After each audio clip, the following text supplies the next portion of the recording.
Bismillahirrahmanirrahim. Assalamu alaikum. The topic of our presentation is assessment of arrhythmias. Arrhythmias को assess करना, उनको diagnose करना और फिर उनको accordingly manage करना. तो arrhythmias को define करने से पहले हम normal conduction of the heart उसको study करेंगे.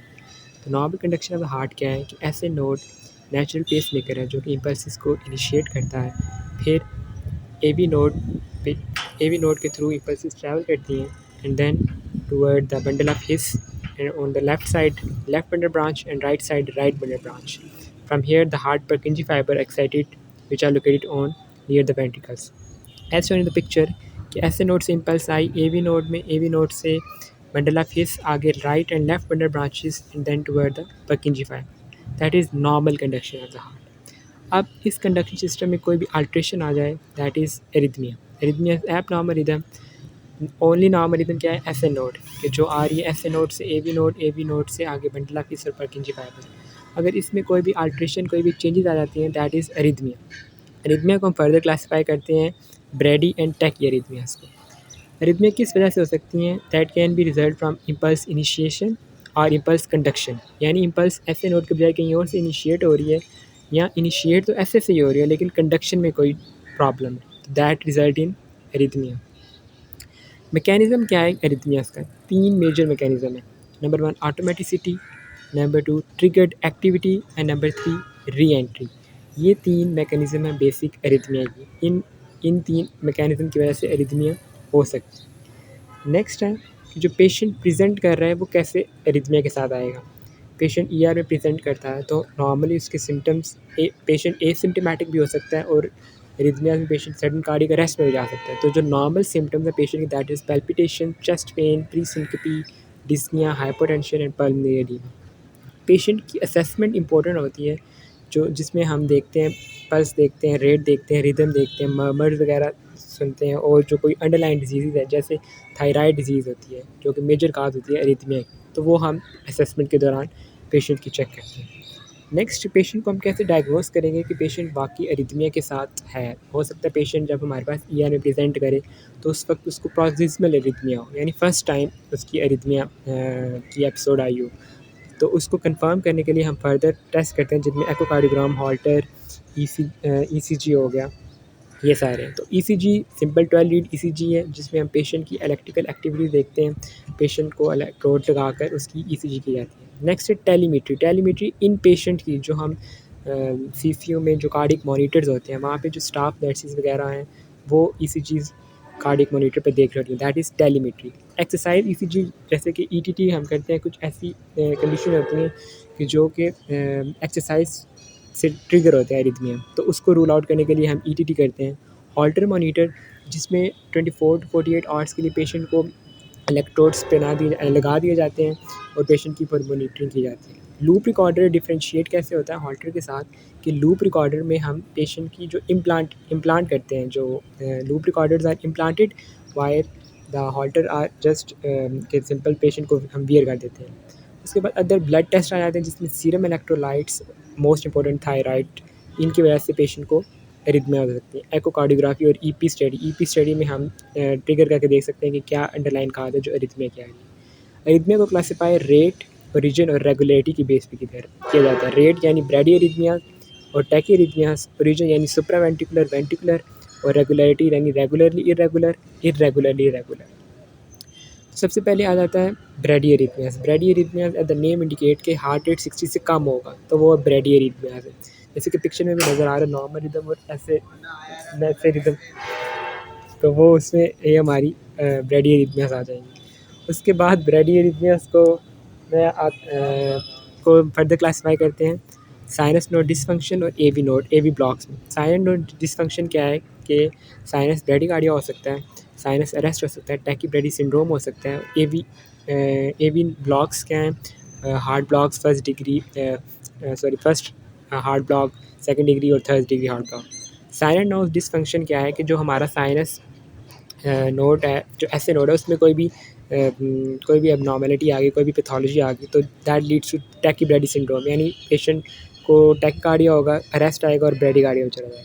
Heart blocks AV block first degree, second degree, third degree कि जिनमें पीआर प्रोलॉन्ग होता है, पीआर फिक्स होता है, क्यूआर मिक्स्ड होती है। तो ये सारी ब्रेडी एरिथमियास में आ जाते हैं।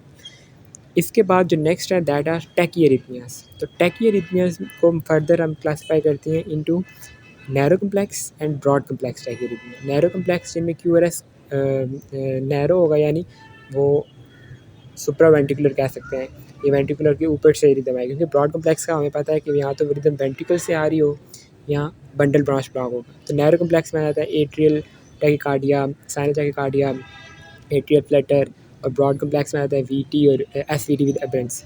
के बाद कुछ ईसीजीज हैं और उनके ईसीजी फीचर्स हैं। सबसे पहले आ जाता है साइनस टैकीकार्डिया। तो साइनस टैकीकार्डिया तो सबसे पहले देखिए, टैकीकार्डिया तो रेट 100 से ज़्यादा है। फिर साइनस टैकीकार्डिया को एट्रियल टैकीकार्डिया से क्या चीज़ डिफरेंशिएट करेगी? P wave followed by QRS complex है और रिदम इसमें रेगुलर है। तो ये फिजियोलॉजिकल प्रोसेस होता है। नॉर्मल फीवर है पेशेंट को, या पेशेंट प्रेगनेंसी में हो सकता है, तो इन सब चीज़ों में साइनस टैकीकार्डिया आता है। नेक्स्ट है एट्रियल फिब्रिलेशन। तो एट्रियल फिब्रिलेशन में 3 चीज़ें मैटर करती हैं: irregular rhythm, P wave absent and baseline variation. ये 3 चीज़ें एफिब में आती हैं और इसकी मैनेजमेंट एक अलग से डिटेल टॉपिक है, वो हम बाद में डिस्कस करेंगे। नेक्स्ट आ जाता है एट्रियल फ्लटर। एट्रियल फ्लटर में हमने जो एक चीज़ ये मेंशन की है दैट इज़ सॉटूथ पैटर्न। यानी सॉटूथ पैटर्न होता है और रिदम रेगुलर भी हो सकता है और इरेगुलर भी, और इसकी जो मैनेजमेंट है that is same with just like एफिब। Next इनके बाद मल्टीफोकल एट्रियल टैकीकार्डिया, मैट। इसमें क्या होगा, एटलीस्ट 3 डिफरेंट पी वेव्स होंगी। P wave 3 different P wave की मॉर्फोलॉजीज होंगी, रेट 100 से ज़्यादा होगा और रिदम इरेगुलर होगी। मैट को वेंडिंग पेसमेकर से डिफरेंशिएट कैसे करते हैं कि वेंडिंग पेसमेकर में रेट 100 से कम होता है और इसमें 100 से ज़्यादा होगा। तो ये सारे हम नैरो कम्प्लेक्स टैकीकार्डिया पढ़े थे।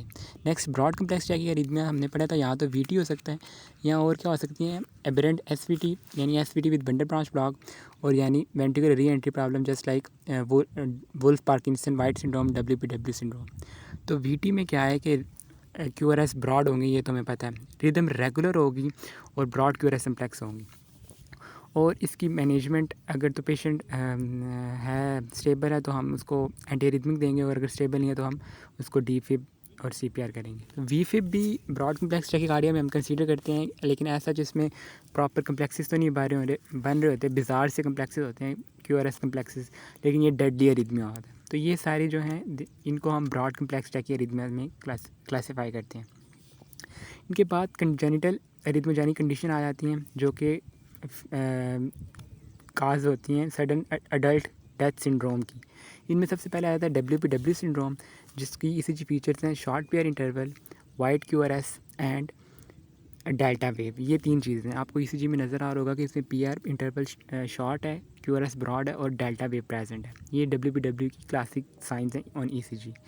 इसके बाद जो आता है वो लॉन्ग क्यूटी सिंड्रोम। तो नॉर्मल क्यूटी हमारे पास इंटरवल होता है 450 मिलीसेकंड का, लेकिन लॉन्ग क्यूटी सिंड्रोम क्या है कि हमारा क्यूटी प्रोलॉन्ग हो जाएगा। क्यूटी प्रोलॉन्ग होगा तो it leads to deadly arrhythmias, जैसे कि टॉर्साइडीज पॉइंट या आपको पिक्चर में नज़र आ रहा है।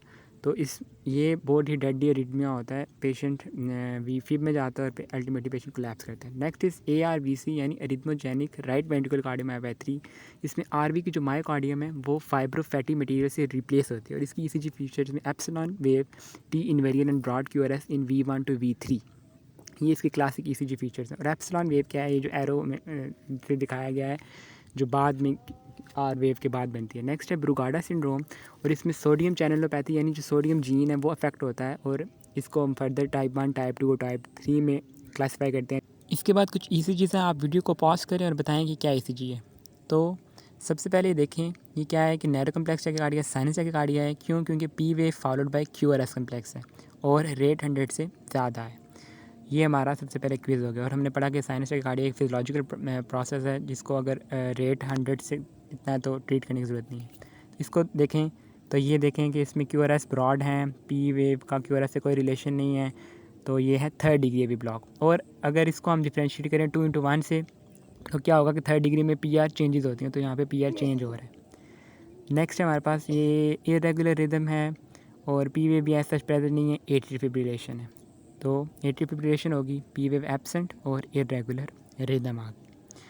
उसके बाद हम देखते हैं नेक्स्ट हमारे पास ये है वाइट क्यूआरएस कम्प्लेक्सेस हैं और रिदम रेगुलर है, वेंट्रिकुलर टैकीकार्डिया और क्या इसमें रेट 100 से ज़्यादा मोनोमॉर्फिक वेंटिलेटर के कार्डिया। तो ये था सिंपल हमारा टॉपिक, जिसको असेस करना एरिथमियास को और उनको आइडेंटिफाई करना, उनको डायग्नोस करना और उनको अकॉर्डिंगली मैनेज करना। Hope you enjoyed the video. Please give this video a huge thumbs up and subscribe for more informative videos. Thank you.